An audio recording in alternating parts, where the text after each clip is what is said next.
PHE জলের pipeline বসানোর কাজ চলছে সর্বত্র। ঠিক সেইভাবে পাইপলাইনে বসানোর কাজ শুরু হয়েছে অন্ডালের রামপ্রসাদপুর গ্রাম পঞ্চায়েত এলাকায়। আর সেখানেই বিপত্তি, পাইপ ফেটে অনর্গল বের হচ্ছে জল, আর তাতেই জলমগ্ন রাস্তা। সেই জল পেরিয়ে স্কুল, কলেজ, অফিস যেতে হচ্ছে স্থানীয়দের। 2 বছর ধরে এলাকায় পানীয় জলের সমস্যা। জল আসে বেলার দিকে, তাও আবার খুব সীমিত সময়ের জন্য। একদিকে পানীয় জলের সমস্যা, অন্যদিকে রাস্তা জলমগ্ন। সমস্যার মধ্য দিয়েই যাতায়াত। দ্রুত যাতে সমস্যার সমাধান করে সেই দাবি করছেন স্থানীয়রা। জলের প্রবলেমটা বিগত 2-3 বছর দিয়ে হচ্ছে।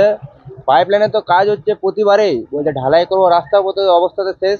আর এখন তো এই যা সিচুয়েশন, মানুষ সকালে অবধি জল পাচ্ছে না, দুপুরবেলায় জল দিচ্ছে। তো দুপুরবেলায় জল দিয়ে কি লাভ হবে? এই যে জল যখন বন্ধ করা হয়, হ্যাঁ, তখন কি নোটিশ দেয়? কোনো নোটিশ দেওয়া হয় না, কোনো অ্যানাউন্সমেন্ট নেই, কিচ্ছু নেই, কোনো নোটিশ নেই। তখন আপনারা কি করেন?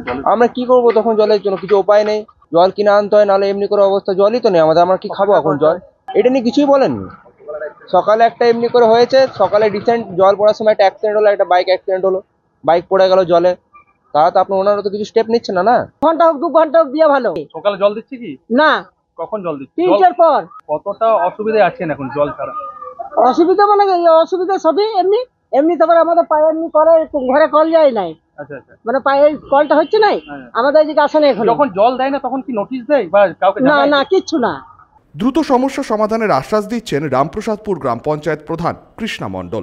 না, আমার কাছে নোটিশ আছে, আমার কাছে পারমিশন নিয়ে ওরা সকালের দিকে জলটা বন্ধ রেখেছিল, যে সকালের দিকে আমরা টেস্টিং করব, সেই জন্য সকালের দিকে জলটা বন্ধ রাখবো আমরা।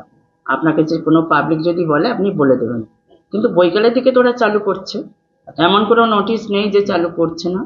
পিএইচই লাইন যদি হয়, এখনো কানেকশন দেওয়া হয়নি, ওগুলো টেস্টিং চলছে, কখনো আসছে কখনো বন্ধ হচ্ছে, এইরকম ব্যাপার। টেস্টিং করতে গেলে কোথাও লিক আছে সেগুলো আর দেখবে, সেটা তো হবেই, সেটা পাবলিককে একটু দেখে নিতে হবে। তবে এই ব্যাপারে আমি কথা বলছি যাতে সেরকম পরিস্থিতি না আসে। প্রলয় বন্দ্যোপাধ্যায়, 99 নিউজ বাংলা, অন্ডাল।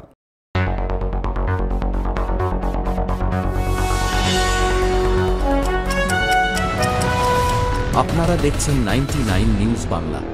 বদলাবো আমরা।